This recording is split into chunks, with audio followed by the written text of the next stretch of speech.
Ito pa rin ginagawa natin mga steel window. Bali, siyam itong gagawin natin para sa up and down na bahay. Ang design ng steel window na to ay bali type. Ayan, nag-start na tayo mag-assemble.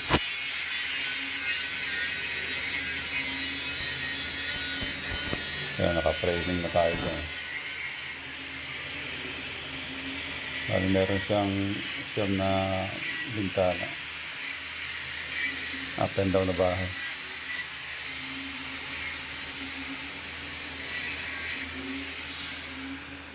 Ayan yung unang step natin, naka-framing na. Ayan. Ito yung mga naka-frame natin na tayo na yun.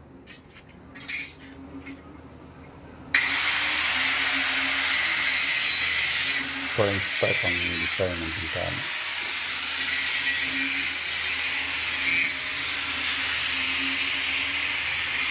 Ang materials pala natin dito is Varnes standard, bali 7/8 ang laki.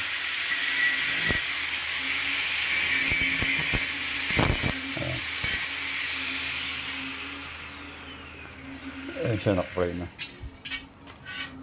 Na-frame na natin.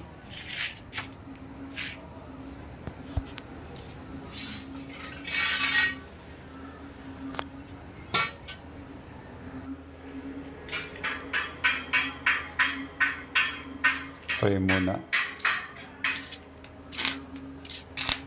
Unang step natin is framing.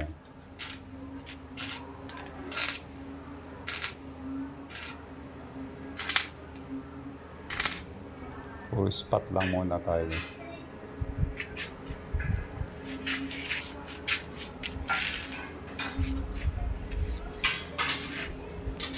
Bali siyam na bintana ito. Iba-ibang size. Iba sukat ang bintana.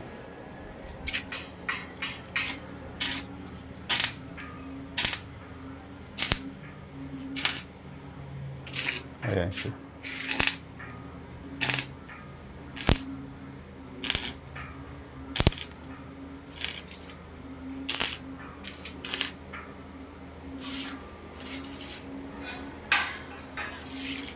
Kaya ganyan tayo mag-framing muna ng steel window.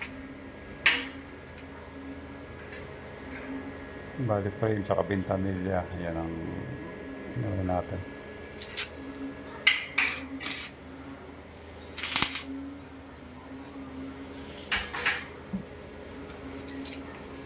Ngayon, naglalagay lang ng bracket para iwasan bumalaktot yung bakal.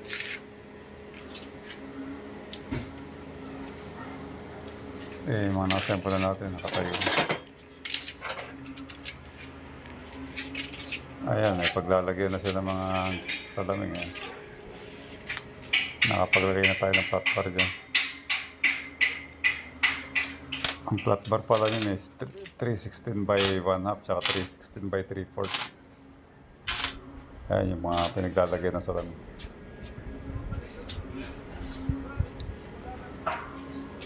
Sa steel window, yun ang size ng flat bar na pinaglalagay ng salamin.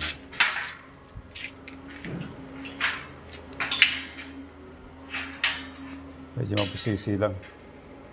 French type, ang daming flat bar nilalagay. Ang dami niyang partition.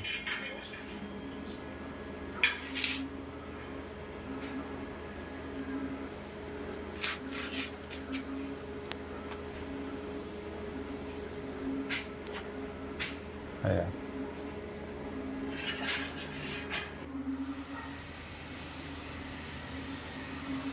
Ayan, nakapag-primer na tayo. Bilis lang. Primer muna bago natin pinintura ng black. Ayan, nakapagpintura na tayo dyan.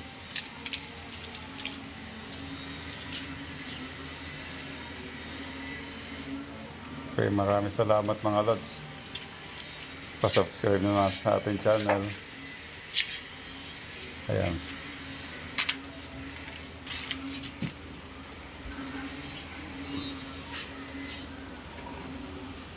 Ayan ang mga bintana na tapos natin. Ayan.